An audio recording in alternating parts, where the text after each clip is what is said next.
Sounds coming from these instruments that we don't typically hear from marimbas that we play on campus here normally. So Guatemalan marimbas, which is not just Guatemalan. You have instruments that are popular in Mexico, Costa Rica. This is the national instrument of Guatemala. In Costa Rica, it's one of the national instruments of that country, and it's also very popular in Mexico as well. The way these are made, there's two distinct differences between the construction of these instruments compared to the ones that we play normally over on the other side of campus. So first of all, the accidental notes on our piano, they're between the white notes. So for instance, you'd have an F, and then to the side of that is the F sharp, and then to the side of that is your G. So they kind of go diagonally between.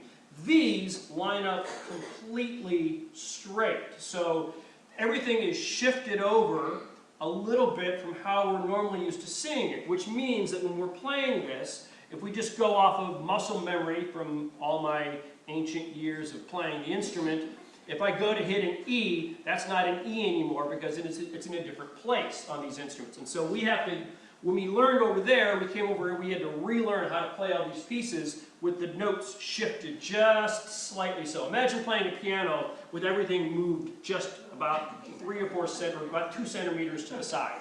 So that's what we're having to do to play it. The second thing you're going to notice is the timbre.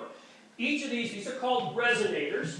Historically these were gourds, but now they make them out of wooden boxes, very, very thin wooden boxes. And their job, the resonator's job, is to amplify the sound, to make it louder. If these boxes weren't under there, it would be quite a bit quieter.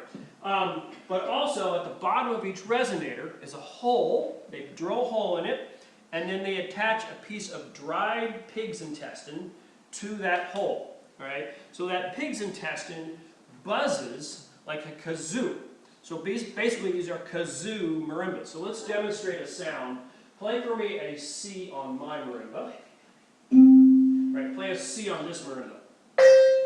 Right, you hear that buzzing sound, and that buzzing sound again amplifies the sound. This is something that many, many cultures all over the world do to amplify their sound. If you think about the Imbira from Africa, they oftentimes attach bottle caps to that to amplify the sound.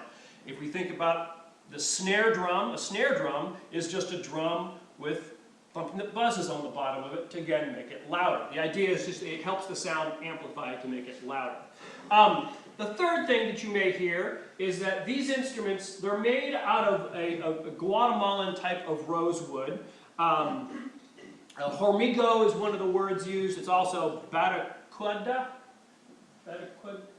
Batacuda? Can't remember. But it's basically Guatemalan rosewood. And they're thinner than the bars made on the instruments that we have across campus, and as a result, they go out of tune quicker. So when these bars over time dry, they start to warp a little bit, and so we have some intonation issues. Now it's kind of fine and fun to hear that sound up at the top, but as it gets lower, they get farther and farther and further and farther out of tune.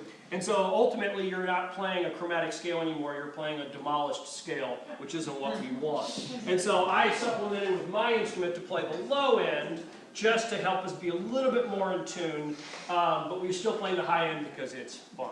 So.